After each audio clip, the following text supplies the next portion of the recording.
Welcome back to the show. We got a great one lined up. Somebody roll that beautiful intro.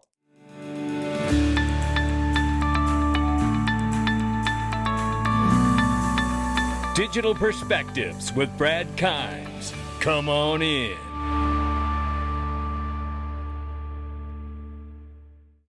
Welcome back to the show. Listen, we have a great one lined up today. I think we've cracked the official code to what's happening and where we're going with this new digital on-chain economy. So I'm glad you tuned in today.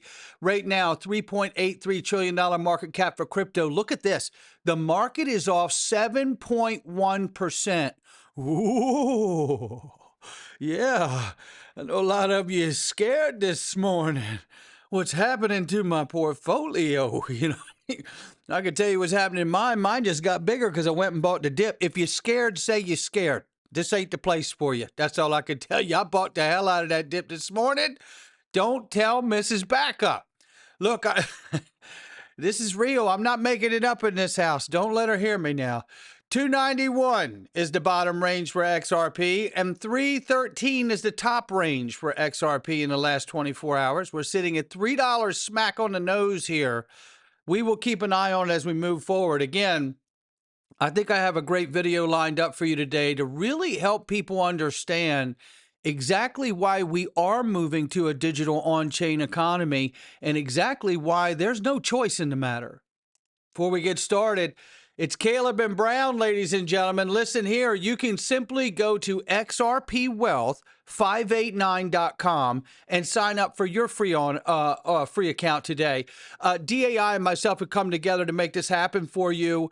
Listen, no hidden fees, no spreads, free institutional grade custody, multiple layers of security, as you would expect, right? And then one flat fee. Now, I spoke to somebody not long ago, and they said, hey, that flat fee is 3.5%. And I said this, and I really do feel this way. So I want you to understand this, and I'm hoping that I can break this down even further for people. But let me just share a story.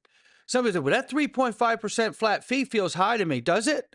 Because you get human customer service with this platform. Let me explain to you what that could mean. Every bull run, every bull cycle, I have seen exchanges freeze up, but not here. You know why? Because you can talk to your personal broker and you could set market orders and they will be set correctly because you're going to set them with a human being. You don't get to do that with anybody else. This is the kind of white glove human customer service. Now, let me just explain why that's important. Well, why would I want that? Well, for one, I was hacked in 2023.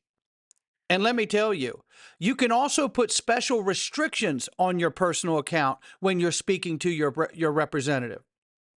So I could put an extra security feature on my account that says, by the way, I can't withdraw any funds unless I do an actual Zoom call proving it's literally me physically on the Zoom call and I'm not under any duress. Now, when I was hacked in 23, if I had this account set up like that, which I can do on Caleb and Brown, and you can too, guess what? The hack was on my end, my fault that I did it. I clicked on something I shouldn't have. You know what? That would have kept me safe right there. Now tell me if that's worth the 3.5%, right? Tell me if the market's freezing up on most other exchanges because of the volume of traffic. But you put your market order in months ago because the price is set for you to get your cash out with this much amount that you've set. Your primer broker will knock that out for you and you won't have to speak to them again. The money will be in your account. Ask yourself then, is the 3.5% too much? Not at my house. I absolutely love it. And the service they provide is bar none. I have not experienced it anywhere else in the crypto space. If you don't believe me, go to XRPwealth589.com and find out for yourself. Yeah, if you're scared, say you're scared. I just bought the dip at 297. Yeah, that's why I feel so good this morning while the rest of the market's falling like a manhole cover from the sky. Now, some people out here in the space are saying the recent announcement of tariffs from the U.S. on other countries is causing this dip in the market right now. I don't pretend to know what it is, nor do I care. I just know as a disciplined investor, I already believe in the things that I'm invested in, and everything I keep seeing makes me more bullish on the matter. So for me personally, not financial advice, When the price goes down, I do what a disciplined investor does. I'm not a gambler, I'm an investor. And guess who else is in this space? Grant Cardone just bought 1,000 more Bitcoin, buying $110 million in the Bitcoin dip. They call him legendary for that. I call him a PR guy. He's buying this stuff not only because he thinks it's a good investment, it also gets him a lot of attention, right? And Ripple Swell 2025 is going to be in New York. Now, we covered this yesterday. I just want to simply highlight in case you missed yesterday's video. It is a who's who of the financial industry. BlackRock, NASDAQ CEO, Citi will be there. CME Group will be there, amongst others. This is a clear signal of the embrace of the legacy traditional finance community from around the world that is now embracing Swell and Ripple. Or why would they even go? They wouldn't even go otherwise.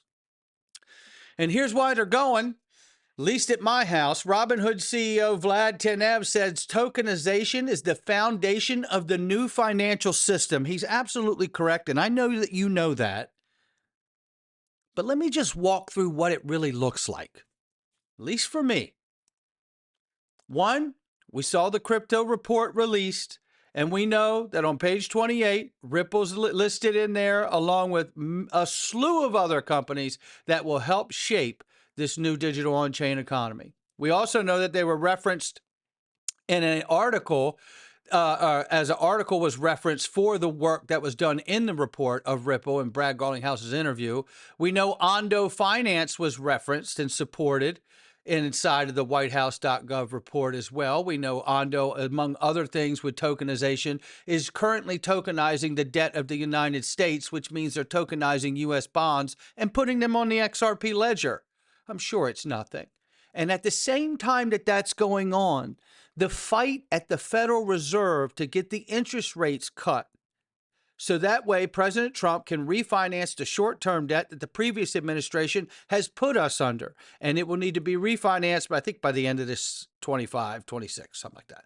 So that's where this big fight comes in. And obviously, when President Trump doesn't get what he wants and he's not impressed with someone, he doesn't have a problem going on social media and destroying who you are as a person. Jerome Too Late Powell has done it again. He's too late and actually too angry, too stupid, and too political to have the job of the Fed chair. He's costing our country trillions of dollars, in addition to one of the most incompetent or corrupt renovations of the buildings in history of construction. Put another way, Too Late is a total loser, and our country is paying the price. Now, there you go right there. Now, that's one part of it.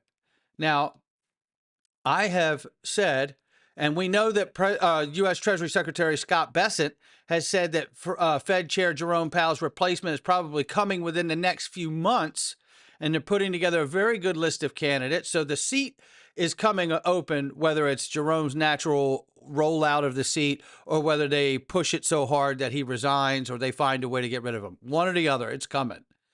And I said this yesterday. Make no mistake, part of this changing of the guard at the Fed isn't just because Jerome Powell won't lower rates. It could be much bigger fight because the Fed realizes that legislation is being passed to eliminate the Federal Reserve from making and issuing a stablecoin or CBDC directly.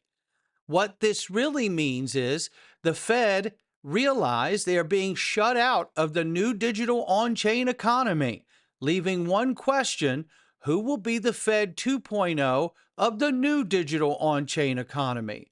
We know it's not the Fed, and the Fed know it too. And that's part of the reason why I believe that they don't want, if not the larger part of why they don't want to accommodate rate cuts. I'll take Ripple as the new Fed 2.0 for 500, Alex. Well, let me go a step further, because this is actually even bigger than what I said yesterday, and I was able to get more of a realized feel for that. At least I feel like that today. That may be different tomorrow. And you guys may think this guy's crazy. I spoke to the home and he's going back. But let me run this down, and I appreciate you letting me, I appreciate you entertaining me on this. But this is what I think is really happening on a macro level. Currently, right now, we are in Keynesian economic model, okay? And this digital asset revolution is about the transition from the Keynesian economic model to the Austrian economic model. Now, Keynesian economics overview is basically trust the government to fix market failures, money printing, rate hikes, cuts, endless debt creation. Where the Austrian economics model is to self-regulate, viewing government intervention as a distortion, putting up assets for credit instead of creating credit out of thin air. You know, like putting up digital assets to borrow against.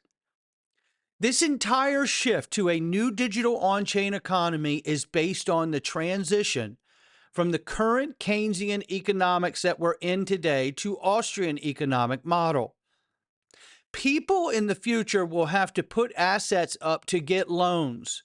Example, loans against crypto, in order to get money, instead of Keynesian economic model that issues credit to you without any backing or based on credit history alone.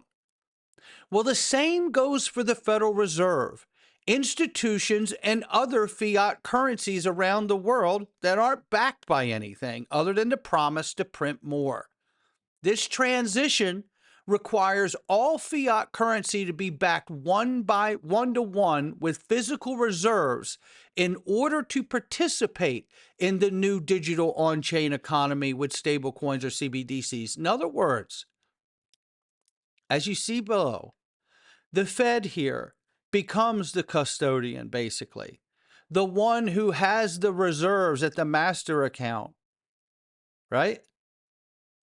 Fort Knox, holding the physical gold, becomes the physical custodian. The Fed's the same, because the digital highway and the new digital on-chain economy, they're not allowed to participate in. In short, what I believe we're really watching is, as the U.S. Treasury Secretary Scott Bessent has said already, a grand economic reordering take place before our very eyes. Elimination of sovereign money backed by nothing. But remember, the new digital economy requires these reserves to be one-to-one. The current paper dollar in your pocket's probably worth a nickel, 25 cents to what it was 100 years ago. So the reality is that you're talking about the physical reserves backing the new digital products like stablecoins and CBDCs. The elimination of sovereign money backed by nothing, those days are coming to an end. Make way for the Austrian economic model, because the Keynesian model is broken and beyond repair. The Fed and Fort Knox become the qualified custodians for the new digital on-chain economy. Remember, the Fed has been shut out from participating in it because they are not allowed to make a stablecoin or CBDC. All of this is done to take the power back from the Fed by handicapping them from participating in the new digital on-chain economy. And that's how you get a $2 billion plus renovation that you really can't afford,